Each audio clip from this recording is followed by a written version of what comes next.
Subscribe Indian News Analysis channel and press the bell icon for the latest defense updates.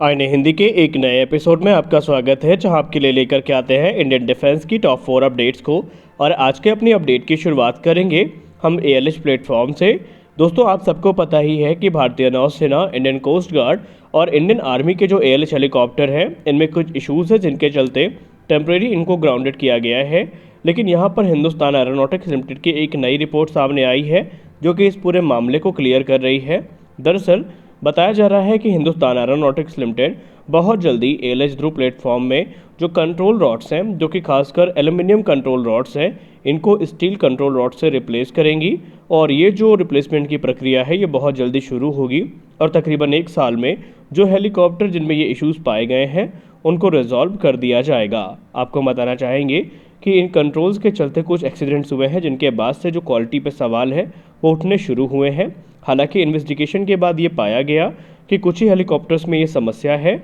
और जिनको check भी किया गया है वो दोबारा चेक होने से पहले तकरीबन 100 घंटे की जो उड़ान है वो भर सकते हैं। हिंदुस्तान एरोनॉटिक्स लिमिटेड के अधिकारियों ने मीडिया से बात करते हुए ये बताया कि हम लोग रिप्लेसमेंट प्रोग्राम की शुरुआत कर रहे हैं, जहां पर जो नई कंट्रोल रॉड्स हैं, खासकर स्टील कंट्रोल रॉड्स हैं, उनको इस्तेमाल किया जाएगा और जो पूरा का पूरा प्रक्रिया है ये 1 साल तक चलेगी। हालांकि डिज़ाइन में कोई भी दिक्कतें नहीं हैं और एएलएच जो प्लेटफॉर्म है वो इंडियन आर्म फोर्सेस के हिसाब से ही बनाया गया है। हालांकि आपको बताना चाहेंगे कि इंडियन एयरफोर्स और इंडियन आर्मी ने भी अपने जो लाइट कॉम्बैट हेलीकॉप्टर्स हैं उनको भी टेम्प्रेरी ग्राउंडेड किया है और इन्वेस्टिगेशन के बाद उन्हें फिर से एयरबॉर्न किया जाएगा और वो ज़रूरी जो कार्रवाई है भारतीय सेना की वो पूरा करने में सक्षम होंगे। दरअसल जिस प्रकार के हादसे हो रहे थे उसके बाद से एएलएच की क्वालिटी पे सवाल उठना शुरू हुए थे और कुछ लोगों ने तो इसकी डिज़ाइन पे ही प्रश्न उठाने शुरू कर दिए थे। लेकिन इन्वेस्टिगेशन में पाया गया कि ये सिर्फ कंट्रोल रॉड्स की प्रॉब्लम है, इसके अलावा एएलएच में और कोई भी दूसरी समस्या नहीं है। हमारी अगली बड़ी अपडेट आ रही है भारत के रक्षा मंत्रालय से। दोस्तों, भारत के रक्षा मंत्रालय के द्वारा एक बड़ा कदम उठाया गया है। दरअसल भारत के रक्षा मंत्रालय ने चौथी जो पॉजिटिव इंडियनाइजेशन लिस्ट है उसको इशू किया है या अप्रूव किया है, जिसमें तकरीबन 928 कंपोनेंट्स और सब सिस्टम्स हैं। इनके डोमेस्टिक निर्माण को बढ़ावा देने की बात कही गई है और अब इन कंपोनेंट्स के किसी भी प्रकार के इंपोर्ट को रोकने का प्रयास किया जाएगा और इसके लिए जो स्ट्रैगर्ड टाइमलाइन है वो तकरीबन 5.5 वर्षों की है। मिनिस्ट्री ऑफ डिफेंस के द्वारा ये कहा गया कि उनका सिर्फ एकमात्र उद्देश्य है डिफेंस प्रोडक्शन को बढ़ाना और आत्मनिर्भरता को प्रमोट करना, ताकि इन सिस्टम्स का निर्माण भारत में किया जाए और भारत अभी तक इनके इंपोर्ट पर जो आश्रित रहा है उस पूरे आश्रय को तोड़ना। गौर करने वाली बात एक ये है कि ये चौथी लिस्ट है जहाँ पर जो मेन आइटम्स हैं उनमें लाइन रिप्लेसेबल यूनिट्स हैं, सब सिस्टम्स हैं, कंपोनेंट्स हैं जिनका इस्तेमाल अलग अलग मिलिट्री प्लेटफॉर्म्स और इक्विपमेंट्स और वेपन्स में किया जाता है। मिनिस्टर ऑफ डिफेंस का ये कहना है कि इस लिस्ट में 928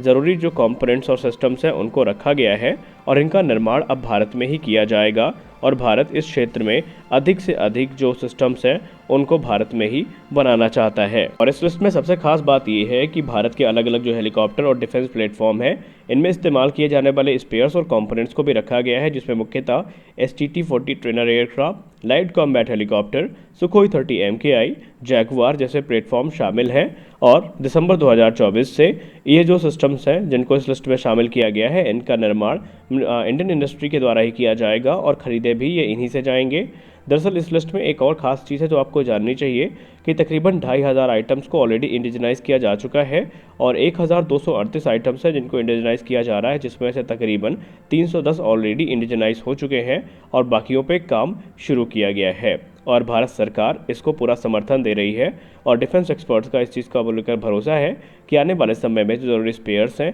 कंपोनेंट्स हैं, वो भारत खुद से बना लेगा। हमारी अगली बड़ी अपडेट आ रही है इंडियन नेवी के MiG-29 फाइटर एयरक्राफ्ट को लेकर के। दोस्तों, इंडियन नेवी जो कि MiG-29 के फाइटर एयरक्राफ्ट को ऑपरेट करती है और आप सबको पता ही है कि इसमें जो Astra mark 1 beyond visual range air to air missile है इनके इंटीग्रेशन को शुरू किया गया है, जिसकी जिम्मेदारी defence research and development organisation के कंधों पर है। और इसको लेकर के अब नई रिपोर्ट्स में ये बताया जा रहा है कि MiG-29 के फाइटर जेट्स की जो फ्लीट है उन्हें इस वर्ष के अंत तक में जो अस्त्र मार्क 1 मिसाइल है उनको ऑपरेशनल रोल में इस्तेमाल करने की मंजूरी मिल जाएगी। एक बार जैसे ही ये मैंडेटेड फ्लाइट ट्रायल्स को कंप्लीट करते हैं उसके बाद ये जो मिसाइल्स हैं ये ऑपरेशनल कर दी जाएंगी। दरअसल इंडियन नेवी इस समय हिंदुस्तान एरोनॉटिक्स लिमिटेड के साथ मिलकर के MiG-29 के फाइटर जेट्स को upgraded Indian design mission computer से इक्विप कर रही हैं या अपग्रेड कर रही है। और इन नए मिशन कंप्यूटर्स के आने के बाद जो इंडियन मेड वेपन सिस्टम है, जैसे कि अस्त्र मार्क 1, अस्त्र मार्क 2, इनके इस्तेमाल का जो मार्ग है वो प्रशस्त हो रहा है। वहीं रिपोर्ट्स में ये भी बताया गया है कि आने वाले समय में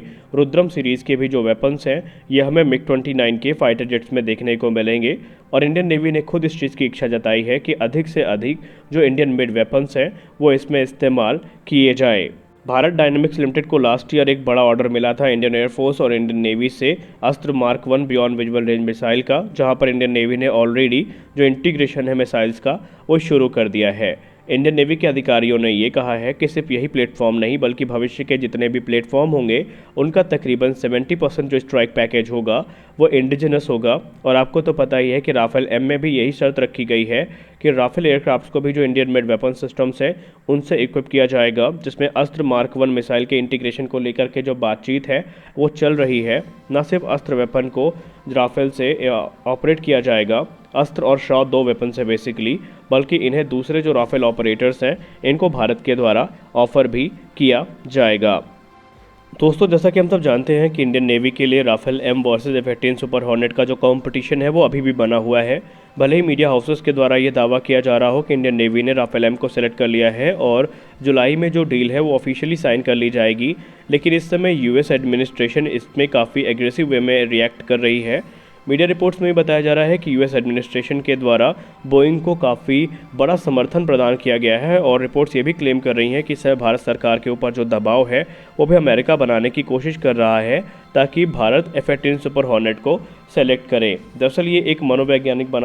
दबाव बनाने की कोशिश की जा रही है, क्योंकि अमेरिकी एडमिनिस्ट्रेशन ये चाहता है कि भारत ना सिर्फ बोइंग F-18 सुपर हॉर्नेट को सेलेक्ट करे बल्कि एक अच्छी खासी संख्या में इनको ऑपरेट भी करे। और यहाँ पर रिपोर्ट्स ये भी क्लेम कर रही हैं क्योंकि भारत को अमेरिका से काफ़ी क्रिटिकल सिस्टम्स चाहिए अपने नए एयरक्राफ्ट कैरियर के लिए, जिसमें इलेक्ट्रोमैग्नेटिक एयरक्राफ्ट लॉन्च सिस्टम है। तो इन सारे सिस्टम्स के ऑफर के साथ अमेरिका भारत को F-18 सुपर हॉर्नेट लेने के लिए दबाव बना रहा है। लेकिन भारतीय नौसेना इस पर क्या डिसीजन लेगी ये तो भारतीय नौसेना पे ही डिपेंड करेगा। लेकिन अगर अभी तक के रुझानों की बात करें तो जो राफेल एम है इसके चांसेस सबसे ज़्यादा दिखे हैं, क्योंकि भारतीय नौसेना के पूर्व अधिकारी ये मानते हैं कि राफेल एम को सेलेक्ट करने के पीछे की वजह ये है, पहले तो ये कॉमनैलिटी को बनाएंगे इंडियन एयरफोर्स के फाइटर जेट्स के साथ, दूसरा इसमें जो इंडियन मेड वेपन्स हैं इनका इंटीग्रेशन करना बोइंग की तुलना में आसान होगा, क्योंकि अमेरिका के केस में हम सब अच्छे से जानते हैं कि अमेरिकी वेपन सिस्टम में कोई दूसरा देश अपना वेपन सिस्टम ईजिली इंटीग्रेट नहीं कर सकता। तो ये सारी समस्या अमेरिका के साथ होती हैं